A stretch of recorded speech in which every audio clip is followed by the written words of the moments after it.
इशारे बी समजत नाही, डोळ्याच वाटतारती मी त्याला.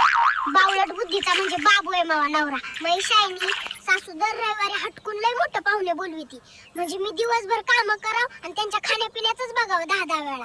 काही सुंदर मुलींना दिमाग नसतो आणि दिमाग असलेल्या काही मुली सुंदर नसतात आणि मुलांना दिमाग नसलेल्या मुलीच पाहिजे असतात. मला पाहायला आला होता तर वाटलं रुबाबदार वाघ आहे यानं. लग्नानंतर पाहते तर काय दात काढून घेतलेला वाघ, काय कामाचा. फटफटीवर जाताना माझ्या नवऱ्याला धोत्रात मुंगळात डसला आणि नेऊन आपटिली ना त्यानं फटफटी त्यानं आल्यात. डोसकच फुटलं. मग मैत्रिणींनो, तुमचा पण नवरा माझ्या नवऱ्यासारखा जेवताना असं गुळूक पुचूक आवाज करत जेवतो का? सकाळी गर्दी नसती म्हणून ह्या टवळीला इस्कुटी शिकवित होतो. समोर डुक्कर आलं आणि आपटिली नाही ना इस्कुटी त्यानं आल्यात. टाळकच फुटलं तिचं. माझ्या जावाचं पोरग एक नंबरचा हागरं हाय. ती शायनी दिवसभर मोबाईल बशिती आणि तिच्या पोराच्या हागऱ्या चड्ड्या मला धुवायला लाविती. सुरुवातीला नवीन असताना ह्यो मोकाट सांड होता.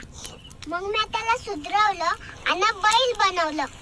नवऱ्याकडून एखादी चूक झाली तर काय करता? डोळे मोठे करते आणि तो बेशुद्ध पडतो. मग दिवसातनं 10-12 वेळा तरी पडतो तो बेशुद्ध. तुम्ही बायका एवढं नखरे का दाखवता? माय बाई, नखरे दाखवायसाठीच असतात की टवळ्या. तू काय बी विचारतोस? सासूबाई, तुमच्या मुलीच्या डोक्यात मेंदू नावाचा प्रकारच नाही. जावई बापू, तुम्ही फक्त तिचा हात मागितला होता, मेंदू बद्दल काही बोलणं झालंच नव्हतं. ओ बाबूराव, वाहिनीचं हेल्मेट कुठे? हे बघा मामा, घातलं किती न. ऐ सुनबाई, चटणी लईच बारीक केली तू. हाव ना सासूबाई, तुमच्या पोराचं थोबाड आटून चांगली कुठली तिला. सुंदर पोरींकडे नजर गेली नाही तर त्याच्या सौंदर्याचा अपमान होईल म्हणून पाहतो आम्ही त्याच्याकडे, पण लोक आम्हालाच नाव ठेवतील. सांगा आता. तुम्हाला सांगते, मवा नवरा एक नंबरचा नखरेल घोडा आहे. दुसऱ्या लोकांशी बोलताना गुलगुल हसून बोलितो आणि माझ्याशी बोलताना सडकं तोंड करीतो. माय बाई, दुसऱ्या देशात तर साधं शिंकीलं तरी सॉरी बोलतात आणि आपल्या देशात जोरदार ढुरढुडून पाडलं तर नाव दुसऱ्यावर घालतात. ही बायको नवऱ्याला छळत नाही, तिला संसारातलं काय बी कळत नाही. ठोका लाईक बटन आता. बायको आजारी पडली तर तिला दवाखान्याच्या ऐवजी साड्यांच्या दुकानात न्यावं, लवकर गुण येईल. आणि जर ताबडतोब गुण पाहिजे असेल तर सोनाराच्या दुकानात न्यावं. आम्ही मुली भोळ्या नसतो, आम्हाला चांगलं माहित राहतं की कोणाला दादा म्हणायचं, कोणाला तू आणि कोणाला तुम्ही. गावलं का मित्रांनो? चुकतो तो माणूस, चूक सुधारितो तो देव माणूस आणि जो कधीच चुकत नाही तो बायकोच्या माहेरचा माणूस. बरोबर ना? मित्रांनो ऐका, लोक लई बोलतील असं कर तसं कर, पण तुम्ही येड्यावानीच करायचं बरं का. जरा ऐका गंमत कशी आहे. जे पोरं चांगल्या स्वभावाचे असतात त्याचं थोबाड आणि नशीब दोन्ही बी लई खराब असतं बघा. बरोबर ना? चायला काय जमाना आला. ज्या वयात आमचे दात तुटायचे त्या वयात आजकालच्या पोरांचे हृदय तुटत आहेत. सांगा बाबा, जीवनात माणसाकडे काय काय असावं?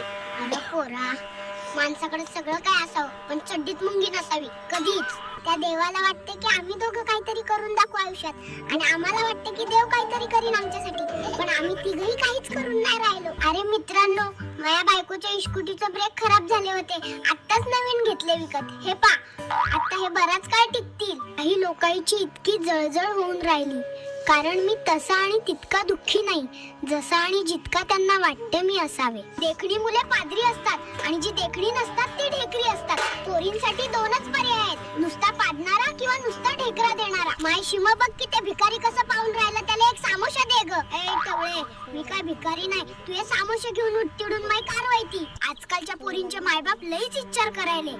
चांगलं स्थळ असलं तरीही देऊ की नको असं होऊन राहिलं त्याईले. मी नवऱ्याची लई तारीफ करते की मवा नवरा लई हुशार आहे. हुशार म्हणजे हुडदंगा, शायना आणि रडका. मी कंपनीत आजच जॉईन झाले.